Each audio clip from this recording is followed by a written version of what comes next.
நான் ஒத்தையிலதான் வருவேன் ஒன்னப்பால. அடிமந்த காட்டு ஓரத்துல மத்தியான நேரத்துல காத்திருக்கட்டா தினமும் காத்திருக்கட்டா.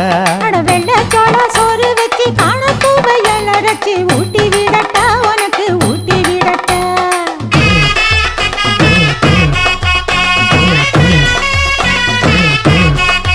எவ்வள பஞ்சு முட்டாய் சீல கட்டி பட்டு வண்ண லவக்க போட்டு கஞ்சி கொண்டு போறவள நெஞ்சுக்குள்ள நீ வாரியா.